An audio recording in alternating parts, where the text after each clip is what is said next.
Wedding का कितना high level craze है ये तो सबको पता है, लेकिन अब हमारे प्राइम मिनिस्टर ने भी कह दिया है कि वेडिंग करो पर हिंदुस्तान में, इसे वेडिंग डेस्टिनेशन बना दो। विजन है और इसे पूरा करने के लिए अब देश भर में क्या हो रहा है ये जानने के लिए हमारे साथ आज इम्पैक्ट वेडिंग के ओनर हैं।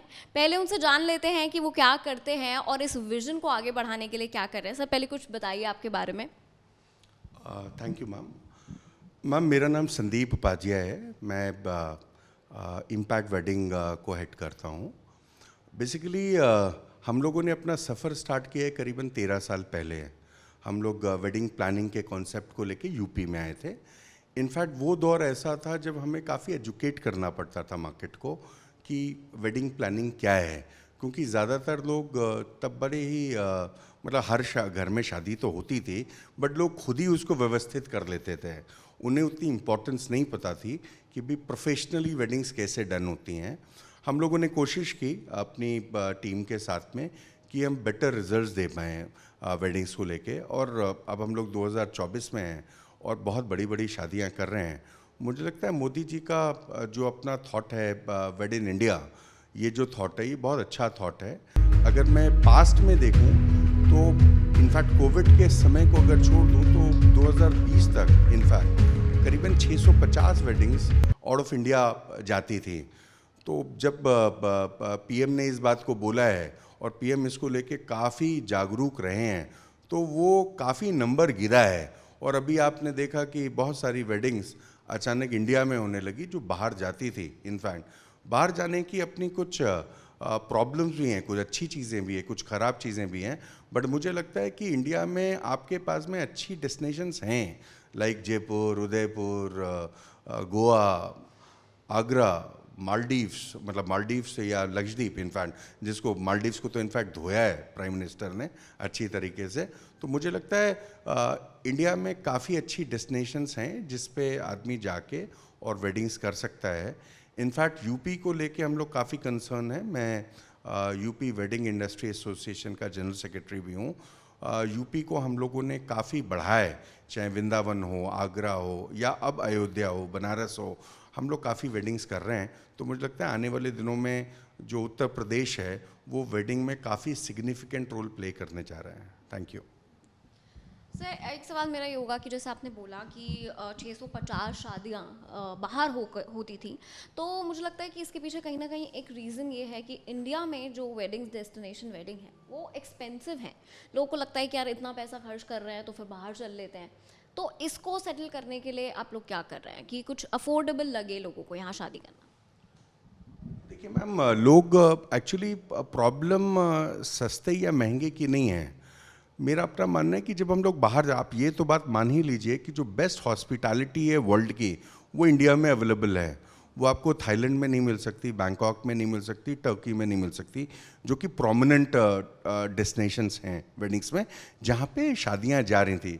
दूसरी बड़ी प्रॉब्लम है कि वहाँ पे फूड वैसा नहीं है जैसा इंडिया में है। नंबर 1, यहाँ पे तो हम लोग महाराज लगा के अच्छे शेफ्स को लेके, या इंडियन होटल्स भी हमारी रिक्वायरमेंट समझता है तो हम लोग अच्छा खाना खिला पाते हैं। और मैं आपको ये सुनिश्चित बता सकता हूँ कि खाने के बगैर किसी भी वेडिंग की कल्पना नहीं की जा सकती।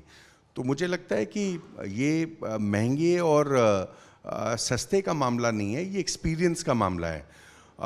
जिस घर के अंदर 3-4 बच्चे होते हैं, और बार बार डेस्टिनेशंस तब ओरिजिन में आती है जब एक शादी उदयपुर में हो गई, एक आगरा में हो गई और एक गोवा में हो गई। अब लोगों को ये लग रहा है कि 3 शादियां तो फैमिली की हो गई, अब चौथी नई डेस्टिनेशन कहाँ डालें, तब लोग बाहर जाते हैं।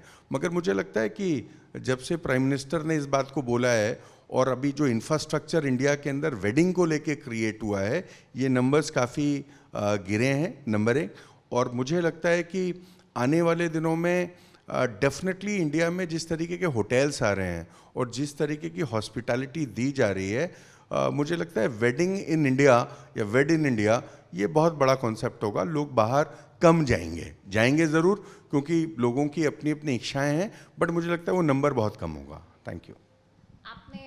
आपने अभी बताया कि आप वेडिंग इंडस्ट्री एसोसिएशन यूपी के जनरल सेक्रेटरी हैं, तो एक कहीं ना कहीं जैसे आपने स्टार्टिंग में मेंशन किया कि लोग लोकेशंस खोजते हैं, उदयपुर जाते हैं, तो राजस्थान ऑफ कोर्स प्रेफरेंस होती है लोगों की, लेकिन यूपी में यूपी में वो कल्चर बहुत ज़्यादा नहीं दिखाई देता है, तो आप लोग इसको लेकर क्या कर रहे हैं कि यूपी में लोगों का सिर्फ आजकल तो धार्मिक स्तर पर हो गया है कि चलिए लोग टूरिज्म के लिए फुटफॉल बढ़ रहा है, लेकिन वेडिंग के लिए फुटफॉल यहाँ बढ़े उसके लिए क्या कर रहे हैं?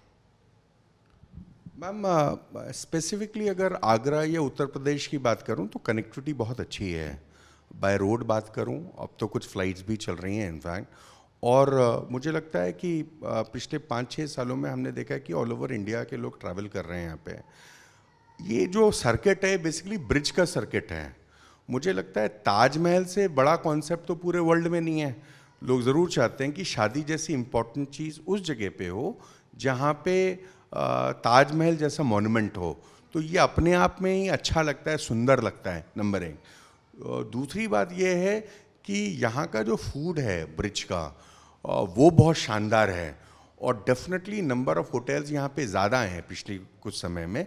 तो वो जो इंफ्रास्ट्रक्चर है उस पॉइंट ऑफ व्यू से जहाँ पे एक अच्छा एक्सपीरियंस बनता है, मुझे लगता है उत्तर प्रदेश डेफिनेटली बहुत अच्छा कर रहा है और अच्छा करेगा।